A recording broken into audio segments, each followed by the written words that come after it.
गिरफ्तारी देने के लिए पुलिस ने गिरफ्तार नहीं किया।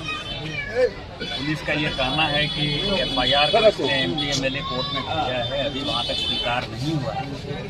जब एफआईआर स्वीकार होगा तो फिर जो धाराएं लगाई हैं, 20 जो केस मेरे ऊपर किए हैं, 20 सेक्शन जो लगाए हैं, तो उसके आधार पर सेक्शन 41 का जो है इनको नोटिस देना है, 3 बार नोटिस देना है, और उसके बाद यदि गिरफ्तारी की कोई संभावना बनेगी तो गिरफ्तारी होगी।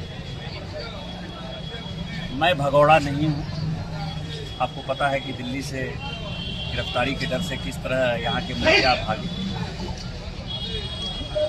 मैं यहाँ का सांसद हूँ और यहाँ की जनता ने 4 बार मुझे चुनाव जिताया, और चुनाव इसीलिए जिताया है कि मैं उनके लिए संघर्ष करूँ, और उनके लिए मैं तभी संघर्ष कर पाऊँगा जब मैं कानून का पालन करता हूँ। ये 51वां केस है मेरे ऊपर, मेरे पत्नी के ऊपर। इस केस में भी आपको पता है कि मेरा बड़ा बेटा जो है वो भी संलिप्त है, उसके ऊपर भी एफआईआर है। मेरे भाई के ऊपर, पिताजी माताजी के ऊपर।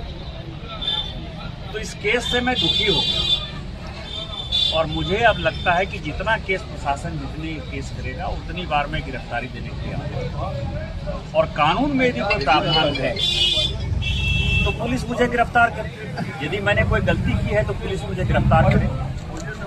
लेकिन इस बीच में मैं आपको एक और जानकारी दे दूं कि सांसद हूं तो कानून ने कुछ सुरक्षा दी हुई है।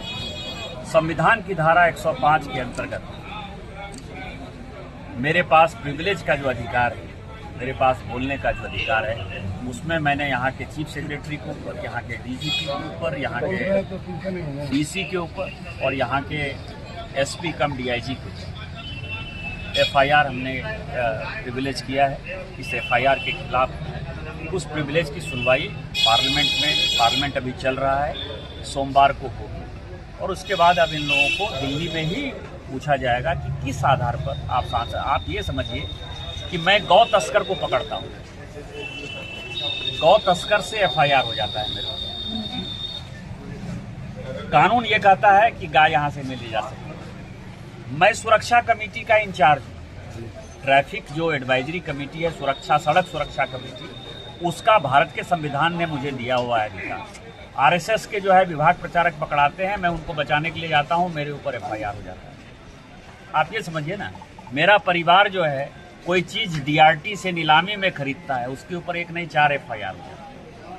कोई आदमी जो है मेरे ऊपर एफआईआर करता है कि ये ज़मीन जो, मान लीजिए कि मैंने किसी, आप जैसे किसी पत्रकार